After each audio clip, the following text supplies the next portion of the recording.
And then you see everything that the Church Fathers tossed out.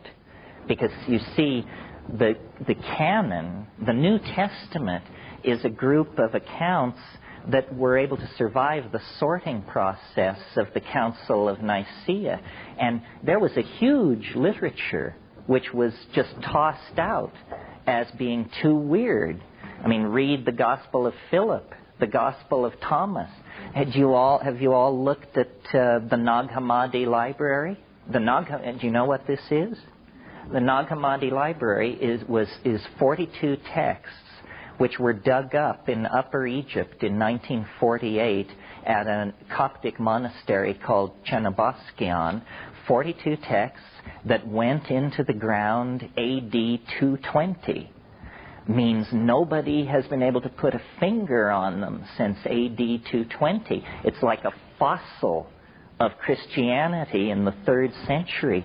Well, my God, you can barely map it on to the cheerful religion that we inherit as Christianity. I mean, it is an exotic and complicated situation.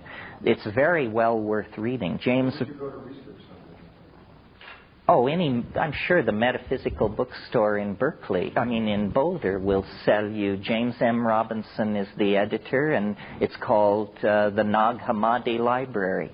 42 texts reflecting early Christianity, Gnosticism, so forth and so on.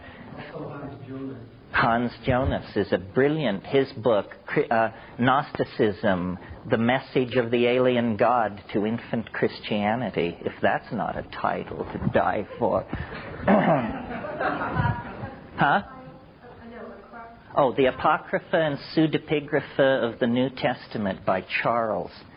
And it weighs in at about 35 pounds. But theological libraries will have it, but it's in the locked case. You don't want seminarians mucking around with this kind of stuff. I might mention the Urantia book, too, which has about 2,000 pages on the life of Christ and covers those years after 30, I guess after 20 or so. That's right. The Urantia book is a very spectacular and early example of channeling before it was even named. And very interesting. Of all the channeled material, the Urantia book, for pure grandiosity, puts everybody else to shame, right? They talk about seeding the planet. Yeah, well, these are persistent themes, you know. I mean, all of Gnosticism is the perception that we don't belong here, that we are creatures of another realm, beings of light, who, because of some horrible cosmic mistake, have been trapped in the world of matter. And the Gnostics take the Pentateuch, the first 5 books of Moses, and turn it into a nightmare story and say that, you know, the God of this world, which in Jewish tradition is called Yahweh, who is the creator of the world, for the Gnostics, he is not the real God at all. He's the demiurge. He's a kind of mad God who has entrapped the light. And the task of salvation is to gather the light and then release it back to its hidden higher source beyond the machinery of cosmic fate. Well, that's good. It's sort of like, you know, the Mandukya Upanishad? It's my favorite Upanishad because it's the shortest. It's only a page and a half long, which, you know, others should have been so similarly inspired to brevity. But it's the breath of Brahman. It's the description of one exhalation, inhalation cycle. Yeah. I know people quote them and say, yeah.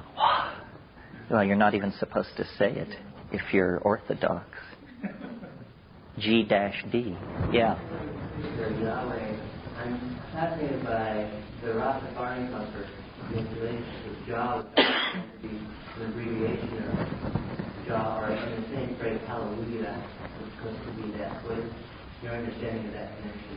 Relative to Gandhi, or Well, I don't know too much about Rastafarianism. It was founded by Marcus Garvey and had this notion of return to Africa.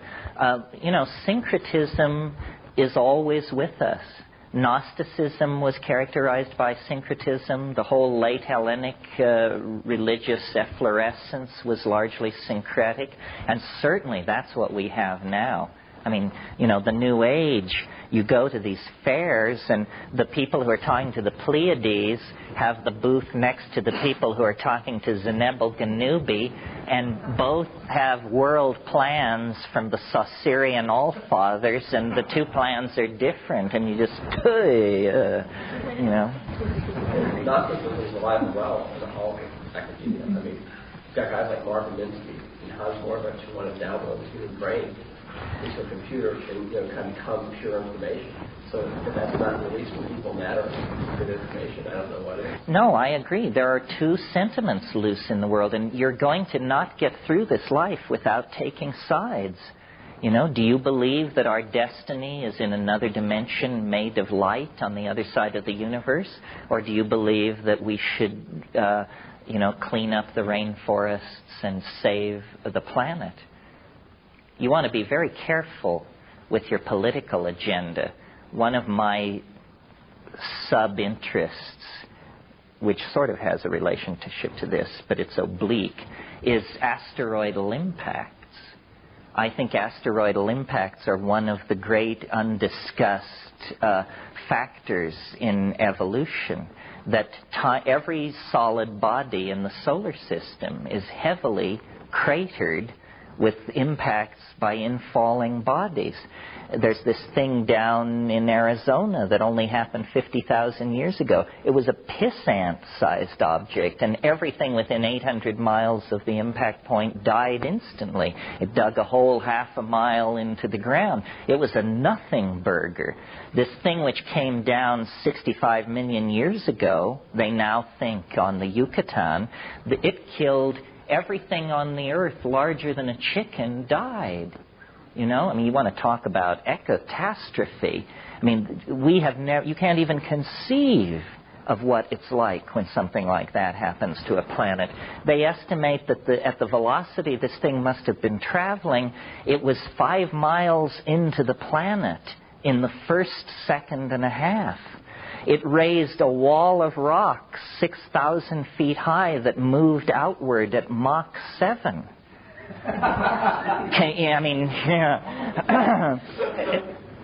And the planet rang for 1 million years,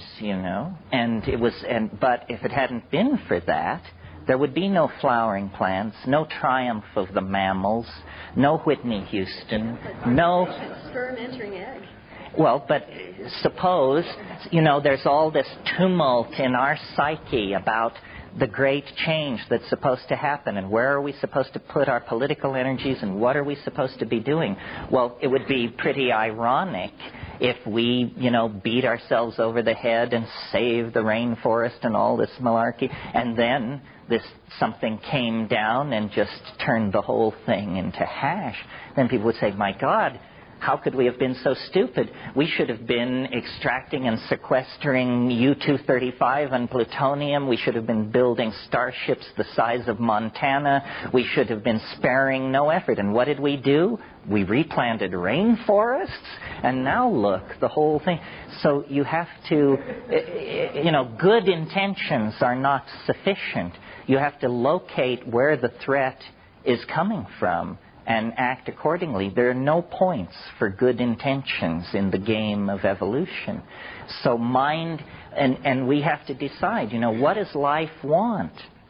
Is it that life at its most basic level senses the finite duration of the star's life, and so it wants to use this moment of sunshine to build something that could carry us out into the mainstream of the galaxy, to the denser star fields? Or, is that some kind of titanic, Apollonian, male-dominated, techno-fascist, materialist trip? And what we need to do is cultivate gentleness and attention to the bugs and the grasses and the water. I don't have an answer to that. I think it's a real dilemma. I think people who think they do have answers haven't really connected with how ambiguous the situation really is.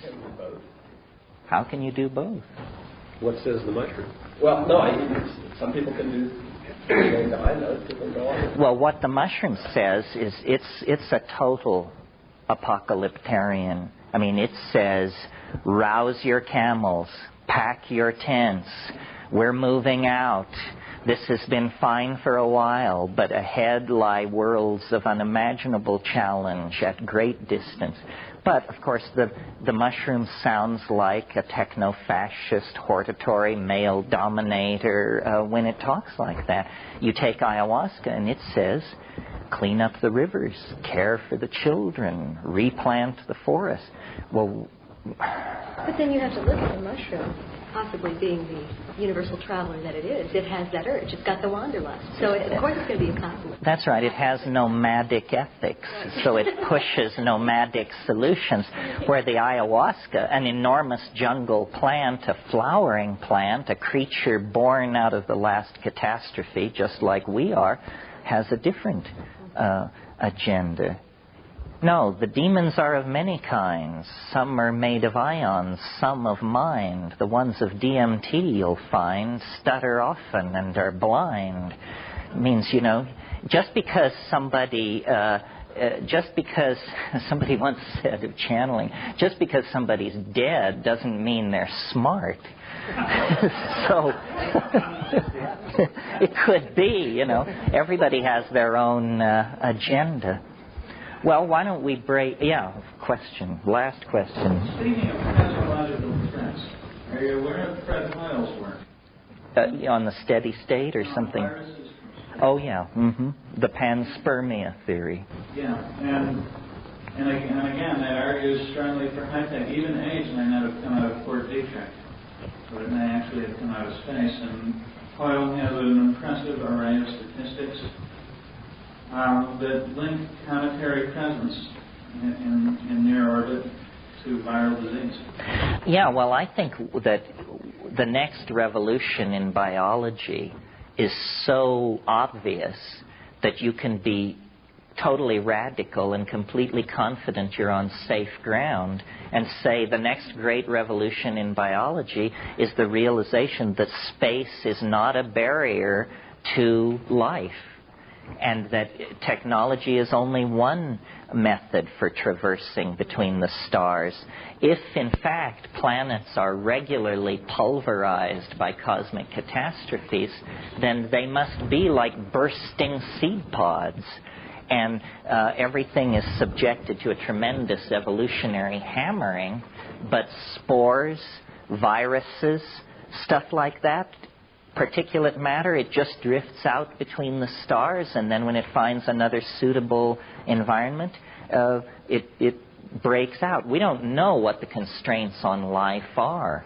The oceans of Europa could harbor life. These hot vent, sulfur vent organisms that we find in the deep oceans here, they could survive in the oceans of Europa. If there were hot sulfur vents at the bottom of those oceans, those organisms wouldn't bat an eye. Europa is covered with ice, but underneath the ice is water, and there are fractures. The exotic chemistries and pressures and temperatures of the Jovian environment could produce life. We don't know what the constraints are. If cometary environments are a better place for life to arise than a warm pond on a newly condensed planet, well, then all bets are off as to what, planetary surfaces may be unlikely places for life to get going. It's hard to say. Who's to say there are gaseous creatures on gaseous planets? That's right. We don't know. You could have life at temperatures and pressures where we couldn't exist for a microsecond, like at the bottom of the Jovian atmosphere, something like that. No, there's more mystery than anything else.